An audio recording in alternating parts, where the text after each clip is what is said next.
ஆரோக்கியமாக வாழ இயற்கை அறிவை பெறுவோம். நான் உங்கள் டாக்டர் ஸ்ரீபா, சுகம் குணம் ஹெல்த் சென்டர்லேருந்து. குழந்தைய நான் வளர்க்கக்கூடிய முறையில் ரொம்ப கஷ்டமாக இருக்குப்பா. குழந்தைக்கு என்ன சாப்பாடு கொடுக்கணும், என்ன மாதிரி அவங்களுக்கு ஃபுட்டு கொடுக்கணும், என்ன மாதிரி எக்ஸசைஸ் கொடுக்கணும், இதெல்லாம் ரொம்ப பெரிய கேள்வியாக இருக்குது. குழந்தை எப்படி வளருவா, ஸ்டார்ட் பண்ணும்போதே குழந்தைக்கு என்ன உணவு ஸ்டார்ட் பண்ணணும், என்ன மாதிரியான உணவுலாம் கொடுக்கறதுன்னு தெரியல, இப்படின்னு சொல்லி நம்மளுக்கு ரொம்ப கேள்விகள் இருந்துக்கிட்டே இருக்கும். இந்த குழந்தைகளை வளர்க்கக்கூடிய முறை அந்த காலத்துலேருந்து பார்த்தோம் அப்படின்னா ரொம்ப அற்புதமாக இருக்கும். பாட்டி சொல்லுவாங்க, இதை கொடுக்காத, அதை கொடுக்காத, இட்லி தான் கொடுக்கணும், சாப்பாடு தான் கொடுக்கணும், கஞ்சி தான் கொடுக்கணும் இந்த நேரத்தில் அப்படின்னு சொல்லி நம்மளுக்கு ஒரு வழிகாட்டுதல் இருந்தது. அந்த வழிகாட்டுதல் இப்போ நம்மளுக்கு இல்லாதனால தான் பல கேள்விகள் நம்மளுக்கு மனசில் இருந்துட்டு இருக்கிறதுனால நான் செய்யறது சரியா தப்பானே தெரியாது.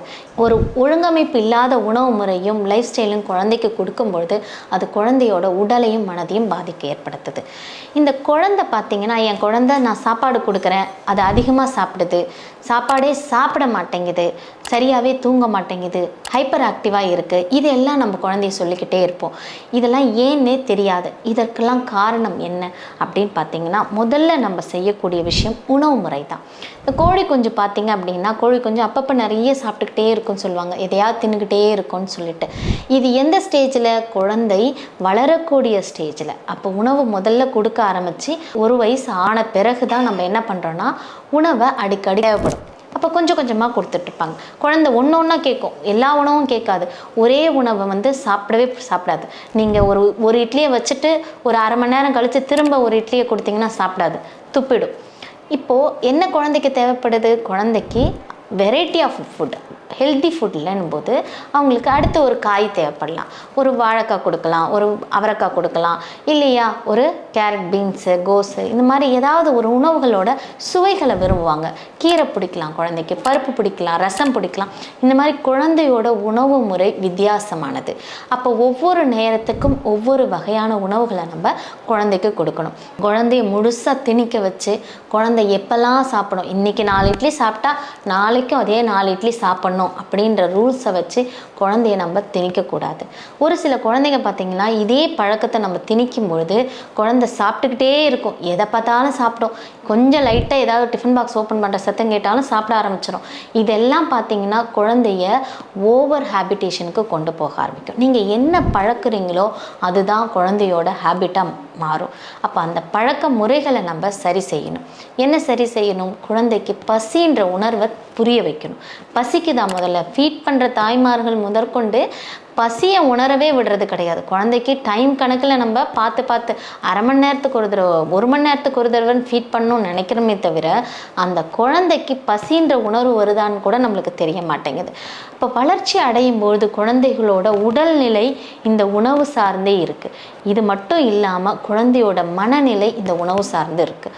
ஒரு குழந்தை பசிக்குது அப்படின்னா கோவப்படும், அம்மா இன்னும் சாப்பாடு கொண்டு வரலையே, ஏன் இன்னும் வைக்கல, பசிக்குது, எவ்வளோ நேரமாக இருக்குன்ட்டு கத்த ஆரம்பிக்கும், எரிச்சல் வரும், கோபம் வரும்.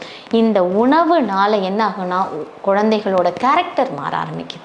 அப்போ உணவு முறை நம்மளோட மனதை இயக்கக்கூடியதாக இருக்குது. ஒரு சில உணவுகள் சாப்பிட்டா மனது ரொம்ப நல்ல திருப்தியாக சாந்தமாக இருக்கும். சில உணவுகள் சாப்பிடும்பொழுது பார்த்திங்கன்னா நம்மளோட கேரக்டரே மாற ஆரம்பிக்கும். கோபம் அதிகமாக வரும், திட்டுவோம், எரிச்சப்படுவோம், இதெல்லாம் நிகழ ஆரம்பிக்கும். அப்போ உணவு முறை ரொம்ப ரொம்ப முக்கியமானது. பேசிக்காக நம்ம குழந்தைய சரி செய்ய வேண்டிய விஷயம் உணவு முறை தான். இந்த குழந்தை உடம்பு சரியில்லையா, உடனே என்ன பண்ணுவோம், ஒரு 2 நாள் அந்த குழந்தை சாப்பிடாது, சரியாக சாப்பிடாது. அரை இட்லி சாப்பிடும், 1 இட்லி சாப்பிடும், இல்லைம்மா எனக்கு வெறும் ரசம் சாதம் தான், இல்லை தண்ணி சாதம் தான், இப்படின்னு குழந்தைய சின்ன வயசுலேயே உணர்ந்து சொல்லக்கூடிய பக்குவத்தில் தான் இருக்காங்க.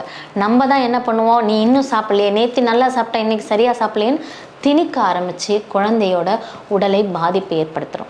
இதனால் குழந்தையோட மனதும் பாதிப்பை ஏற்படுது. இந்த மாதிரி பல கேள்விகள் நம்மளுக்கு இருந்துக்கிட்டே இருக்கும். அந்த கேள்விகளுக்கு தீர்வாக தான் நம்ம என்ன பண்ணுறோன்னா குழந்தையை வளர்க்கக்கூடிய ஒவ்வொரு பெற்றோர்களுக்கான ஒரு வகுப்பாக நம்ம இதை கண்டக்ட் பண்ணுறோம். அவங்களோட வழிகாட்டுதலுக்காக. ஏன்னா நெக்ஸ்ட் ஜென்ரேஷன், வளரக்கூடிய ஜென்ரேஷன் அப்படின்னும் போது அவங்களோட வேலைகளை செய்வதற்கு தகுந்தாற் போல் நம்ம தயார் பண்ணோம் அப்படின்னா கண்டிப்பாக அவங்களோட உணவு முறையும் வாழ்க்கை முறையும் சரி செய்யணும். என்ன எக்ஸசைஸ் கொடுக்கணும், பெண் குழந்தைகளுக்கு உட்கார்ந்து எழுந்து தொடைகள் நல்லா ஆரோக்கியமாக இருந்தால் தான் அவங்களுக்கு பியூபர்ட்டி நல்லபடியாக அமையும். அப்போது அந்த குழந்தைங்களுக்கு என்ன எக்ஸசைஸ் கொடுக்கலாம், இது எல்லாமே நம்ம இந்த வகுப்பில் பார்க்க போகிறோம். இந்த வகுப்பில் நீங்கள் பங்கு பெறணும் அப்படின்னா சுகம் குணம் ஹெல்த் சென்டரை காண்டாக்ட் பண்ணுங்கள். அதுக்கான டீட்டெயில்ஸ் டிஸ்கிரிப்ஷனில் இருக்குது. நன்றி.